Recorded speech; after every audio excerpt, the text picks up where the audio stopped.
Salam pemirsa CP Indonesia semua, kembali lagi bertemu di pembahasan buku Bugar Selamanya.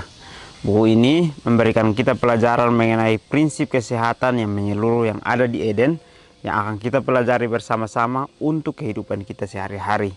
Bagaimana akan merubah pola hidup kita untuk menambah umur kita di hari-hari mendatang, dan juga kekuatan harian untuk merangkul kebugaran fisik, mental, dan spiritual, memotivasi, menginspirasi, dan juga memberikan dorongan kepada kita mengenai kisah kemenangan dan wawasan tentang manusia dan penciptanya. Jadi pelajaran yang sangat menarik yang akan kita pelajari di sini, bagaimana kita mau untuk merubah pola hidup kita untuk kita bisa menjadi tubuh yang sehat dan kita menjaganya sebagai bait suci Tuhan. Jadi pelajaran yang akan kita pelajari di sini membawa wawasan kita untuk bisa memilih yang baik di hadapan Tuhan. Bacaan kita kali ini judulnya adalah pilihan. Ayat ini intinya terambil dalam Amsal 22 ayat 6. Didiklah orang muda menurut jalan yang patut baginya, maka pada masa tuanya pun ia tidak akan menyimpan dari jalan itu. Baru-baru ini seorang pendidik perawat datang ke sekolah dasar putra bungsu kami dengan berbagai organ tubuh dalam stoples: jantung, paru-paru, hati, ginjal, dan otak. Selama lebih dari 1 jam, dia membuat para siswa remaja dan guru tetap penuh perhatian saat dia menceritakan kisah masing-masing organ. Baik, pelajaran kita kali ini judulnya adalah pilihan.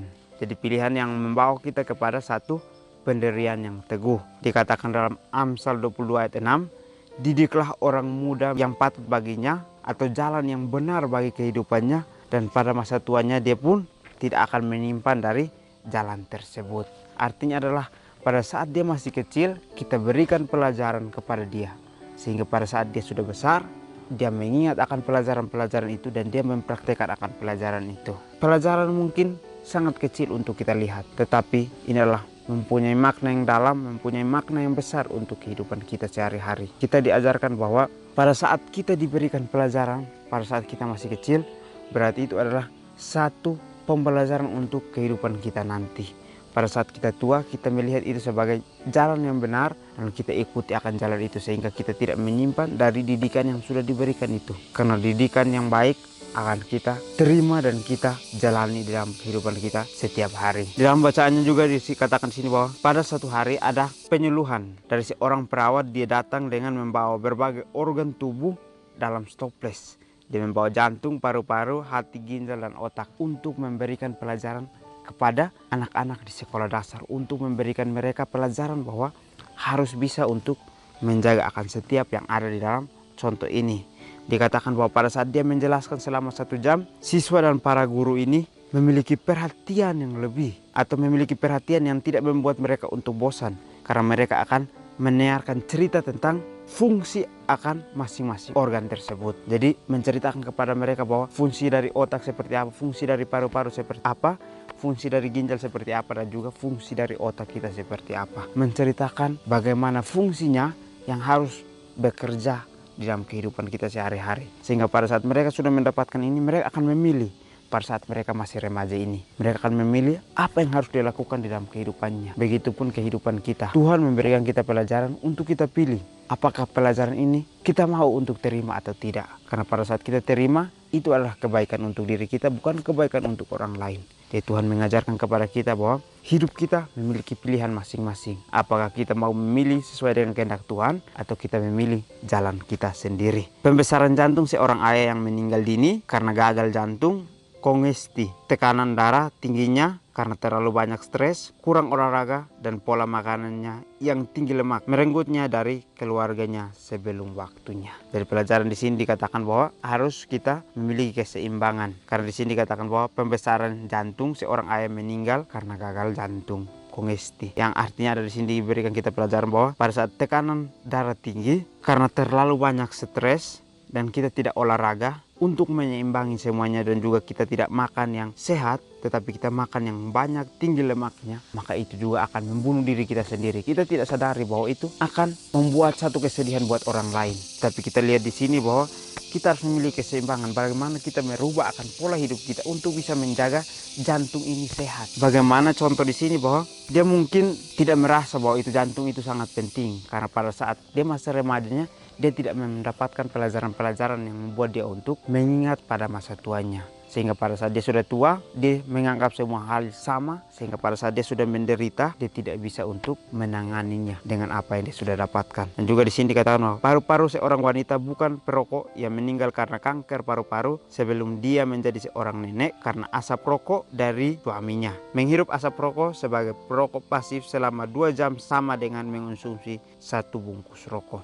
Paru-paru lainnya adalah dari seorang pria yang merokok 3 bungkus rokok sehari, paru-parunya hitam dan hancur karena racun yang dia hirup. Pendidikan perawat itu mengatakan bahwa setiap batang rokok mengambil sekitar 7 menit dari kehidupan seorang perokok dan nikotin itu membunuh organ pernapasan kita. Orang yang sudah lama merokok bernapas melalui paru-paru yang setengah mati ini. Bau napas mereka seperti sapi mati. Hal ini sangat berdampak pada para siswa. Baik, pelajaran yang kita dapatkan di sini bahwa pilihan kehidupan kita menentukan bagaimana kesehatan kita masing-masing. Dikatakan di sini bahwa paru-paru seorang wanita yang bukan perokok pada saat dia meninggal karena kanker paru-paru, berarti dia sebelumnya karena asap rokok yang datang dari suaminya atau dari pengguna sekitarnya. Dikatakan di sini bahwa menghirup asap sebagai perokok pasif sama saja dengan kita merokok 1 bungkus pada saat kita menghirup rokok pasif itu dalam 2 jam. Berarti pilihan kita bisa menentukan apa yang kita pilih. Saya memiliki satu cerita bahwa pada saat teman-teman saya dulu di samping saya untuk merokok, saya memilih untuk menjauh. Karena mungkin pada saat itu saya merasa bahwa tidak baik untuk kehidupan saya. Tetapi dengan keadaan mungkin kita tidak bisa untuk menjauh, maka kita akan ada di situ. Kenapa? Karena itulah pilihan. Kita harus bisa memilih bagaimana kita harus hidup, bagaimana kita harus bisa bertumbuh. Sehingga pada saat kita menjalaninya, kita meminta Tuhan bantu kita untuk kita bisa kembali sehat. Tetapi tidak salah pada saat kita memilih untuk menjauh daripada orang-orang yang merokok yang sedang menikmati akan hirupan asap rokok itu. Kita memilih untuk kita bisa jauh daripada itu. Di sini juga dikatakan bahwa seorang laki-laki yang menghisap rokok berarti dia sedang mengambil sekitar 7 menit dari kehidupannya. Dikatakan di sini bahwa kita lihat pada saat orang merokok, kita mengatakan bahwa tidak sehat. Tetapi apa? Kita bisa menjaga diri kita dengan tidak olahraga. Pada saat kita menjaga diri kita dengan olahraga, maka rokok itu pun akan bisa merubah orang itu menjadi orang yang sehat. Dengan dia merokok tetapi dia menjaga kesehatannya dengan olahraga yang seimbang, maka dia memiliki keseimbangan dalam tubuhnya. Tetapi orang yang sudah mengerti bahwa rokok itu berbahaya tetapi dia tidak bisa untuk berolahraga, tetapi dia menghirup asap rokok terus, sama saja tidak ada gunanya di dalam kehidupan seorang tersebut. Jadi di sini dikatakan bahwa orang yang sudah lama merokok bernapas melalui paru-paru yang setengah mati. Artinya paru-parunya sudah setengah berfungsi, sudah tidak seimbang lagi fungsinya. Sehingga akan terlihat bahwa bau napasnya seperti sapi mati. Kalau kita melihat sapi mati, bau napasnya sangat tidak enak. Tetapi di sini dikatakan bahwa ini diberikan pelajaran kepada anak remaja ini supaya bisa menjadi pilihan dalam kehidupan mereka sehari-hari. Supaya pada saat mereka sudah menginjak dewasa, mereka bisa menjadikan pilihan itu sebagai satu fondasi yang kuat. Pembesaran hati terjadi para pria yang sudah mulai minum alkohol sejak usia muda. Organ hati sangat penting untuk kesehatan tubuh. Alkohol merusak hati melampaui yang dapat diperbaiki, maka tubuh tidak dapat membuang limbahnya. Jadi hati berbahaya untuk kehidupan kita. Pada saat hati kita sudah bengkak dan tidak berfungsi lagi, maka limbah yang ada di dalam tubuh kita tidak bisa untuk dibuang lagi. Berarti fungsi hati sangat penting untuk kehidupan kita. Bagaimana kita menjaganya? Karena ini adalah tubuh yang harus kita jaga, yang diberikan oleh Tuhan. Bagaimana kita menjaganya supaya tidak rusak, tapi kita bisa menjaganya supaya tetap stabil dalam kesehatannya. Ginjal yang keriput pada pria yang berkelebihan berat badan, menderita diabetes dan tekanan darah tinggi yang tidak diobati. Tanpa bantuan ginjal untuk menyaring racun dari tubuh Anda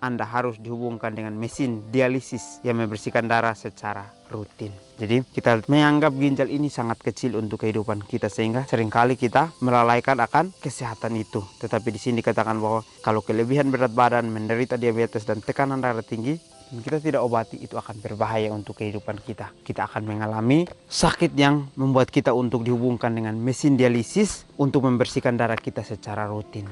Jadi marilah kembali kita diingatkan saat ini untuk belajar bagaimana kita bisa menjaga semuanya. Karena pada saat kita menjaga semuanya, akan ada kebaikan untuk diri kita sendiri.